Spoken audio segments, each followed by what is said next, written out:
Hello everyone. आज हम हैं अपने खूबसूरत से चैनल बाल की खाल में, जिसके आज के जो हमारे स्पेशल गेस्ट हैं उनका नाम है doctor Rajesh Kushwaha, who is the God of botany. So let's welcome mister Rajesh Kushwaha today. Hello sir. बैठिए सर। तो आज का हमारा जो पॉडकास्ट है वो होने वाला है मिस्टर राजेश कुशवाहा सर के साथ। तो आइए सबसे पहले जानते हैं थोड़ा सा सर के बारे में, देन उसके बाद हम डिस्कस करेंगे आगे की चीजों के बारे में। तो पिछले 10 सालों से मैं नीट के बच्चों को पढ़ा रहा हूँ और अब तक मैंने बहुत सारे बच्चों को सेलेक्ट कराया है नीट में। मेरे पढ़ाए हुए हजारों बच्चे, हजारों नहीं सैकड़ों बच्चे एम्स और इंडिया के टॉप मेडिकल कॉलेज में पढ़ रहे हैं।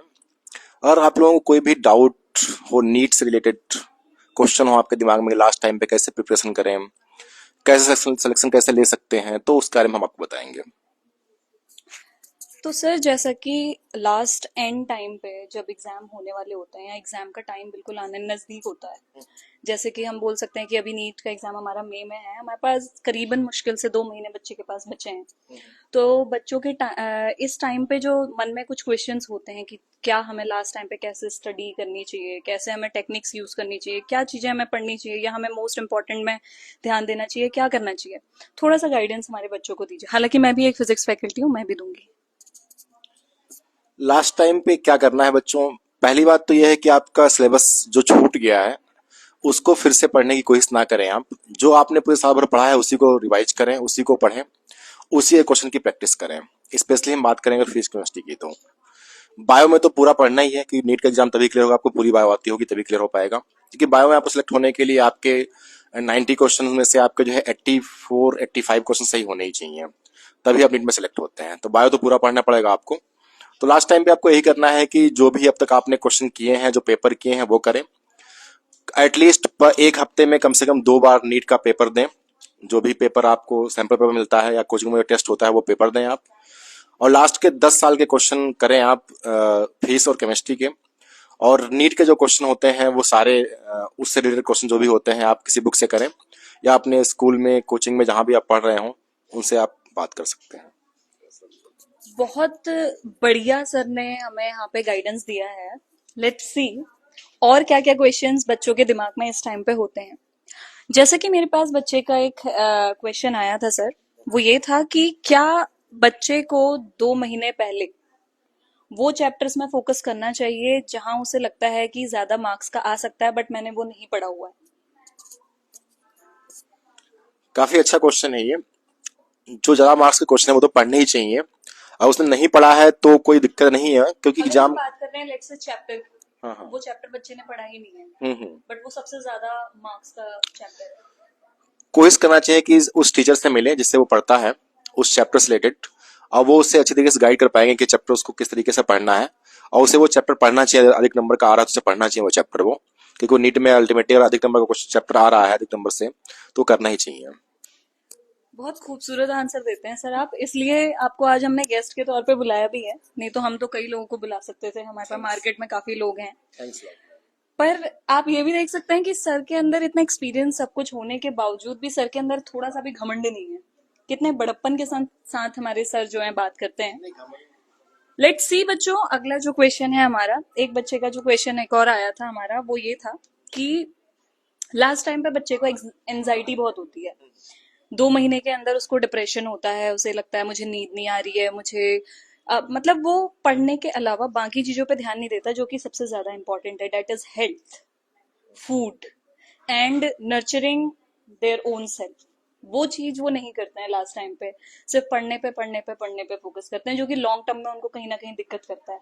तो आप इस बारे में क्या बोलना चाहेंगे? हम आपके थोड़े से विचार सुनना चाहेंगे इस बारे में। लास्ट टाइम पे क्या होता है कि बच्चे ये सोचते रहते हैं, बहुत सारे बच्चे तो यही सोचते हैं कि सिलेक्शन होगा कि नहीं होगा। ये सोचने के चक्कर में उनका पूरा दिन निकल जाता है। वो पढ़ने बैठते हैं तब भी सोचते हैं सिलेक्शन होगा कि नहीं होगा। ये अगर ऐसा वो सोचते हैं तो फिर ये बहुत बड़ी कमी है उनकी, क्योंकि इसमें जो है वो फिर सपनों की दुनिया में खो जाते हैं कि मेरे मार्क्स कितने आएंगे, इतने इसमें कर लेंगे, इसमें इतने इसमें कर लेंगे तो मेरे मार्क्स इतने हो जाएंगे। ये बहुत गलत है। आपने जितना पढ़ रखा है उसके अकॉर्डिंग आपको पढ़ते रहना है। आपको रिजल्ट पे फोकस नहीं करना, रिजल्ट कैसा रहेगा। आपको इस पे फोकस करना है कि आप इस बचे हुए टाइम में कितना आप पढ़ सकते हैं। तो हमें इस 2 महीने में हमें इस तरीके से बना के चलना है अपनी स्ट्रेटजी कि हम जो है इस 2 महीने में एटलीस्ट कम से कम एक बार तो होना ही चाहिए, कम से कम 2 बार जो है हम पूरे सिलेबस को रिवाइज कर सकें। बायो को कम से कम 3 से 4 बार एनसीईआरटी रिवाइज कर सकें, कम से कम 4 बार कम से कम। और फिजिक्स और केमिस्ट्री क्वेश्चन भी जो भी उन्होंने पूरे साल भर किए हैं वो कम से कम 2 बार करें। सारे नहीं, लेकिन जो क्वेश्चन उनसे पहली बार नहीं हुए हैं वो सारे क्वेश्चन। तो हम क्वेश्चन पे फोकस करें, ना कि इस पे फोकस करें कि हमारा सिलेक्शन होगा कि नहीं होगा, कितना पढ़ना चाहिए, उस पर ध्यान ही नहीं देना है। हमें एक सिलेबस डिसाइड करना है कि हमें कितना सिलेबस पढ़ना है, ये डिसाइड करना है। उसके अकॉर्डिंग हमें टाइम टेबल बनाना है अपना, यानी कि रैंडम हम पढ़ते चले जा रहे हैं, ऐसा कुछ नहीं करना है। एक क्वेश्चन और है हमारा। क्वेश्चन ये है कि जैसे कि आप देख रहे हैं जिस टाइम पे ये एग्जाम का टाइम होता है उस टाइम पे थोड़ा सा ना मौसम का भी ट्रांजिशन होता है सर। ठंड से गर्मियां आने लग जाती हैं, तो बच्चों की तबीयत इस टाइम पे काफी ज्यादा खराब होती है, जिसकी वजह से वो अफेक्ट करता है उनकी स्टडीज को, उनकी प्रिपरेशन को। तो आपको क्या इसमें सजेस्ट करेंगे आप कि बच्चों को इस टाइम पे अपने से रिलेटेड, अभी पढ़ाई को थोड़ा हम साइड करें, तो बच्चों को इसके अलावा किस चीज पे ध्यान देना चाहिए? और हाँ, तो थोड़ा सा आप इस पे लाइट डाल दीजिए। लाइट डालना है उसके बाद। इस पे लाइट ये डालना है कि अब अगर बच्चा बीमार हो गया है, अब बीमारी में भी वो पढ़ रहा है, तो क्योंकि उसकी कई दिन तक उसकी स्टडीज भी अफेक्ट करती है, उसको रेस्ट लेना चाहिए, वो रेस्ट लेने के चक्कर में सोचता है अरे मेरा बहुत ज्यादा डिले हो गया हाँ, तो रेस्ट देखो, अगर बच्चा बीमार है तो बीमारी में उसको नहीं पढ़ना चाहिए। इसमें जो बीमारियां चलती हैं मौसम बदलने के साथ में, वो कॉमन कोल्ड होता है, नॉर्मल फीवर वगैरह आ जाता है बच्चे को, तो एटलीस्ट 1 से 2 दिन उसे रेस्ट करना चाहिए पूरी तरीके से, किताबें बंद करके। जब एक दिन में पूरी तरीके से रेस्ट कर लेगा, 1 2 दिन पूरी तरीके से रेस्ट कर लेगा, तो उसकी बॉडी जो है फिर तैयार हो जाएगी अगली बार अगले दिन पढ़ाई करने के लिए। इसलिए बच्चे को जो है रेस्ट लेना जरूरी है उस समय। ये नहीं कि बीमार है, बुखार है, तब भी वो पढ़ाई कर रहा है, ये नहीं करना है उसे। अगला क्वेश्चन हमारी ऑडियंस से आया है। ऑडियंस हमारी लाइब्रेरी में बैठी है और क्लासेस में बैठी है। तो जो क्वेश्चन है वो बहुत ही ज्यादा इंपॉर्टेंट मुझे लगा। वो है 4 लोगों पे बेस्ड। 4 लोग क्या कहेंगे? तो अगर हमारा एग्जाम नहीं निकला तो वो 4 लोग क्या कहेंगे? उन 4 लोगों ने ज्यादा पढ़ लिया है, मैंने कम पढ़ा है। वो 4 लोग एक अलग टॉपिक पढ़ रहे हैं, मैंने वो टॉपिक नहीं पढ़ा है। वो 4 लोगों ने उस टीचर से पढ़ा है, मैंने इससे नहीं पढ़ा है। वो 4 लोग यूट्यूब से पढ़ रहे हैं, मैं अकेडमी से पढ़ रहा हूँ या कोई और किसी प्लेटफॉर्म से पढ़ रहा हूँ। तो उन 4 लोगों का क्या किया जाए इन 2 महीनों के बीच में? काफी इंटरेस्टिंग और अच्छा क्वेश्चन है आपका। बच्चे यही सोचते हैं कि वो 4 लोग क्या कहेंगे। वो 4 लोग में उसके दोस्त, उसकी फैमिली के लोग और रिलेटिव्स हो सकते हैं। और आज तक ये जान नहीं पाया वो 4 लोग हैं कौन। है कौन सबसे।